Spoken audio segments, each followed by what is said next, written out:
Welcome to the Chronological One-Year Bible, January 4th. The scripture today comes from Genesis chapter 11, verses 1 through 26, 1 Chronicles chapter 1, verses 24 through 27, Genesis chapter 11, verses 27 through 31, and Genesis chapter 12, verse 1 through chapter 14, verse 24.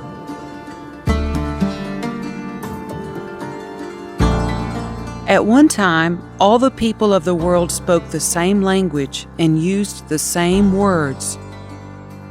As the people migrated to the east, they found a plain in the land of Babylonia and settled there. They began saying to each other, "Let's make bricks and harden them with fire." In this region, bricks were used instead of stone, and tar was used for mortar. Then they said, "Come, let's build a great city for ourselves, with a tower that reaches into the sky. This will make us famous and keep us from being scattered all over the world."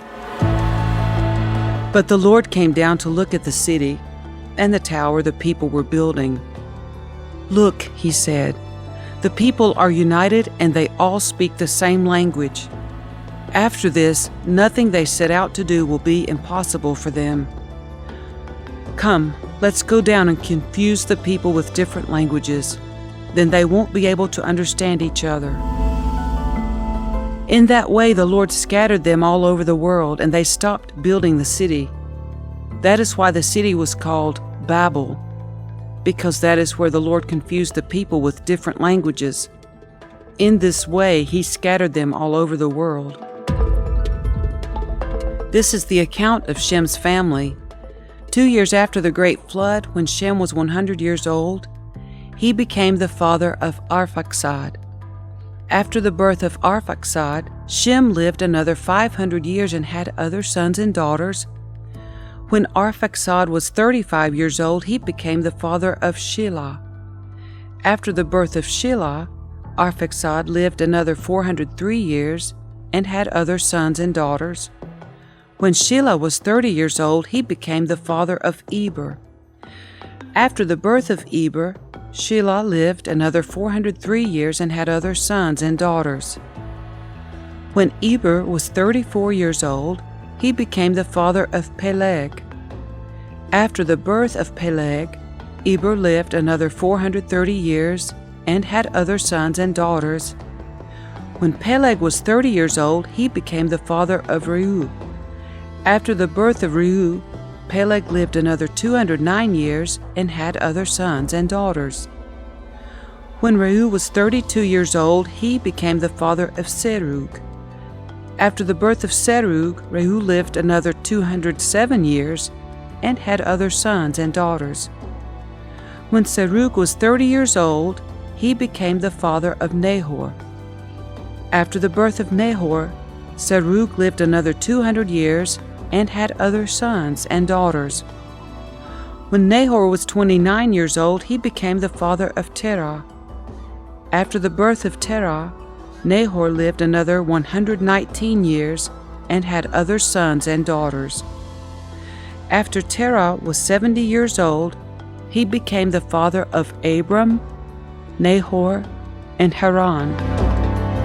So this is the family line descended from Shem: Arphaxad, Shelah, Eber, Peleg, Reu, Serug, Nahor, Terah, and Abram, later known as Abraham. This is the account of Terah's family. Terah was the father of Abram, Nahor, and Haran was the father of Lot. But Haran died in Ur of the Chaldeans, the land of his birth, while his father Terah was still living. Meanwhile, Abram and Nahor both married. The name of Abram's wife was Sarai, and the name of Nahor's wife was Milcah. Milcah and her sister Iscah were daughters of Nahor's brother Haran. But Sarai was unable to become pregnant and had no children. One day Terah took his son Abram, his daughter-in-law Sarai, his son Abram's wife, and his grandson Lot, his son Haran's child, and moved away from Ur of the Chaldeans. He was headed for the land of Canaan, but they stopped at Haran and settled there. The Lord had said to Abram, "Leave your native country, your relatives, and your father's family, and go to the land that I will show you. I will make you into a great nation. I will bless you and make you famous, and you will be a blessing to others. I will bless those who bless you and curse those who treat you with contempt. All the families on earth will be blessed through you." So Abram departed as the Lord had instructed, and Lot went with him. Abram was 75 years old when he left Haran.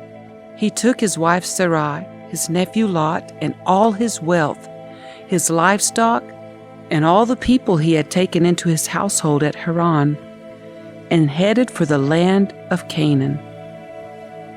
When they arrived in Canaan, Abram traveled through the land as far as Shechem. There he set up camp beside the oak of Moreh. At that time, the area was inhabited by Canaanites.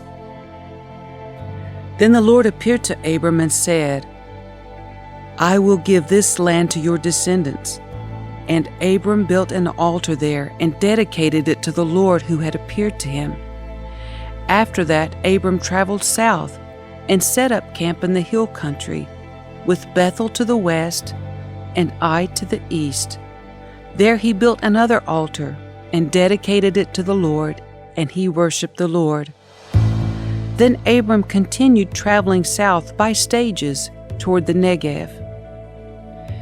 At that time, a severe famine struck the land of Canaan, forcing Abram to go down to Egypt, where he lived as a foreigner. As he was approaching the border of Egypt, Abram said to his wife Sarai, "Look, you are a very beautiful woman. When the Egyptians see you, they will say, 'This is his wife. Let's kill him, then we can have her.' So please tell them you are my sister. Then they will spare my life and treat me well because of their interest in you." And sure enough, when Abram arrived in Egypt, everyone noticed Sarai's beauty. When the palace officials saw her, they sang her praises to Pharaoh, their king, and Sarai was taken into his palace. Then Pharaoh gave Abram many gifts because of her: sheep, goats, cattle, male and female donkeys, male and female servants, and camels. But the Lord sent terrible plagues upon Pharaoh and his household because of Sarai, Abram's wife. So Pharaoh summoned Abram and accused him sharply. "What have you done to me?" he demanded. "Why didn't you tell me she was your wife? Why did you say, 'She is my sister,' and allow me to take her as my wife? Now then, here is your wife. Take her and get out of here." Pharaoh ordered some of his men to escort them, and he sent Abram out of the country along with his wife and all his possessions. So Abram left Egypt and traveled north into the Negev along with his wife and Lot and all that they owned. Abram was very rich in livestock, silver, and gold. From the Negev they continued traveling by stages toward Bethel, and they pitched their tents between Bethel and Ai, where they had camped before. This was the same place where Abram had built the altar, and there he worshipped the Lord again.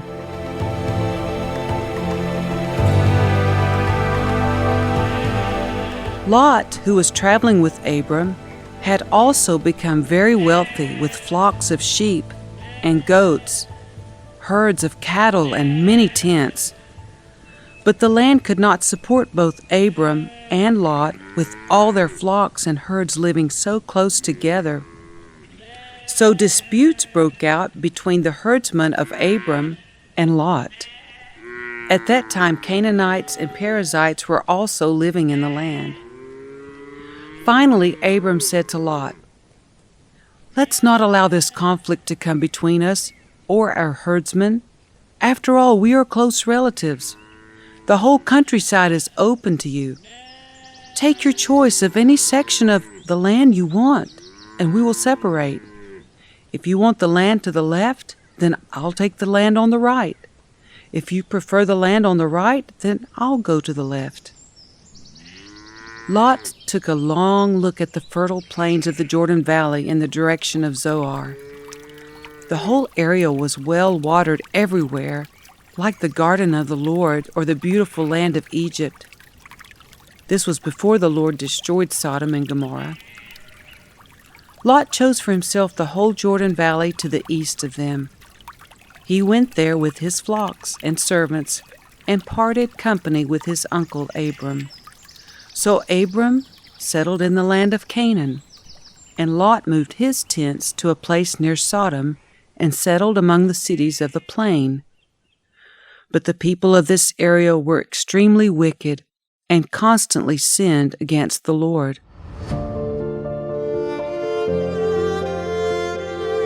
After Lot had gone, the Lord said to Abram, "Look as far as you can see in every direction, north and south, east and west. I'm giving all this land as far as you can see to you and your descendants as a permanent possession. And I will give you so many descendants that, like the dust of the earth, they cannot be counted. Go and walk through the land in every direction, for I am giving it to you." So Abram moved his camp to Hebron and settled near the oak grove belonging to Mamre. There he built another altar to the Lord. About this time, war broke out in the region.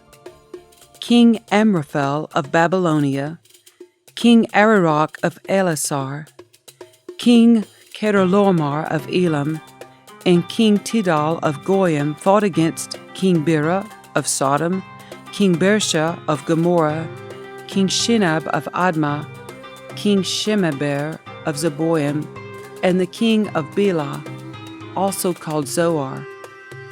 This second group of kings joined forces in Siddim Valley, that is, the Valley of the Dead Sea.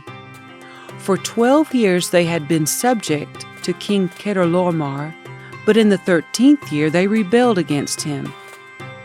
1 year later, Chedorlaomer and his allies arrived and defeated the Rephaites at Ashtaroth Karnaim, the Zuzites at Ham, the Emites at Sheva Kiriathaim, and the Horites at Mount Seir as far as El Paran at the edge of the wilderness. Then they turned back and came to Emishpat, now called Kadesh, and conquered all the territory of the Amalekites, and also the Amorites living in Hazezon Tamar.